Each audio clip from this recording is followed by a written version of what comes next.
going to be talking about active shooting. As I'm talking, I want y'all to watch the video. I want y'all to see the little timer on the corner. Okay, it's going to be important in this whole demonstration that I'm giving today. Okay, active shooting, very common these days. Can anybody tell me what a terrorist looks like, or who a terrorist really is these days? No, we can't, because terrorists can be anybody. It's not just, people think, you know, oh my God, it's going to be somebody from overseas or somebody in that form, which it's not. It could be anybody, as we saw just last week in Norway. It's going to be somebody that they didn't suspect that killed people. Okay. These days, it's common for people who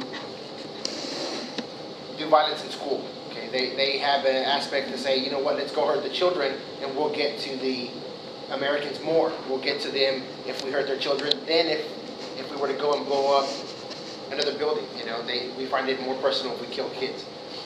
So today I'm going to be demonstrating what to do in an active shooting scenario, or what to try to do to stop the scenario. Okay? Can anybody tell me, or if they were hearing a gunshot right now down the hall, would you know what to do? Could you tell me if it was a gunshot? Is that what you heard? Yeah, y'all good? Okay. So you hear a gunshot, right? And it goes off. What are you going to do?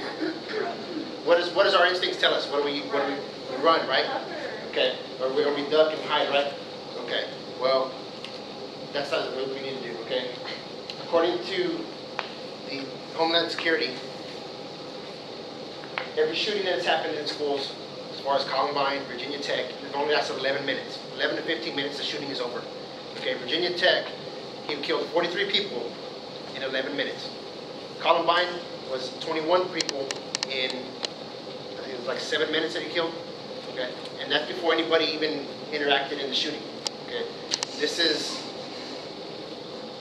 from law enforcement to personnel to anybody. Look at United 93. What happened there? You know, all the other planes crashed into the building. United 93 finally acted, and they went off somewhere else. Okay, as we can see, we're 5 minutes into the video, and he's still shooting people. Still going to classroom after classroom, and still shooting people. Nobody's responded. Nobody's come into play yet. 911 is still being called. They're still dispatching police officers to the scene. So now, like I said, he's still going off, killing everybody.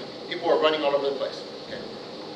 So what we want to do is, if we hear somebody come in the building and we hear shots being fired down the hall, first thing we want to do is we want to go ahead and use some of these desks. Okay.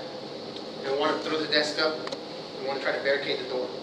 Okay. We want to put it probably somewhere in this area. Stand it upright. We want to try to get a little plan together, but sometimes we can't do that because it just happens so quick. Okay.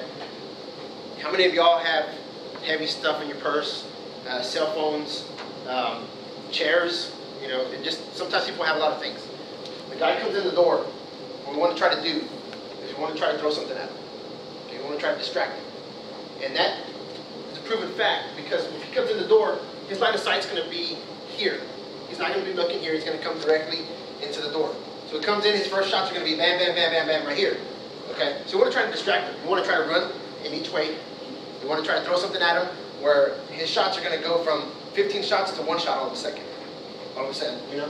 So let's say we're here down the hall, we want to have some people on this side. Okay? We want to have some people right here. So when he comes in, he's going to be looking directly this way, because this is the point of view as he's coming in the door. Well, he's not going to see this person, or 3 or 4 people. So why not one guy take a leg, one guy take an arm, why not tackle him, why not throw him with a trash can? Okay?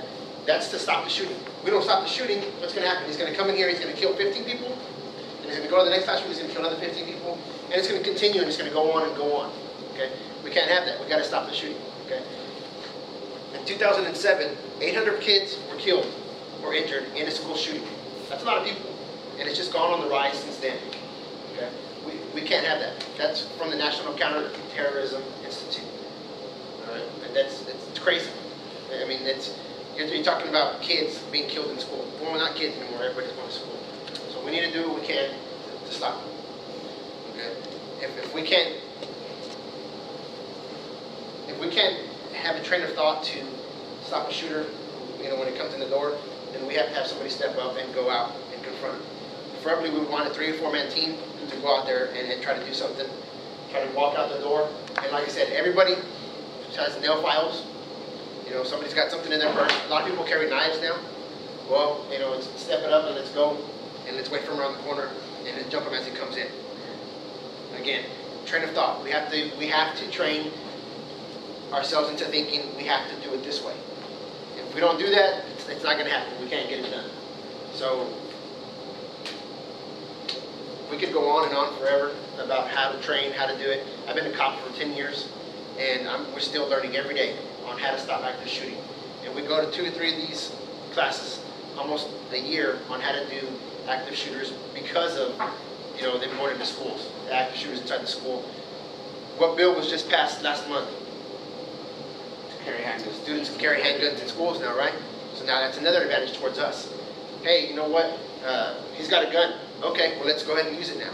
Let's go ahead and not just carry a gun to look pretty and say, hey, I got a gun. Let's have a gun and let's go do something if something happens. That's why they're putting the guns inside the school. Okay? If he's got a gun and he's more certified with the gun, let him use the gun and let's go out and do that. Okay? So we need to go ahead and have our train of thought into stopping the shooting before something else happens. In that, hopefully we do not have to act and we don't have to do this, and hopefully the shooting will never occur where we're at. But if it does, hopefully this little demonstration that I gave as far as what to do if they're coming in the room, what to do if they're in the building, will help prevent and save lives.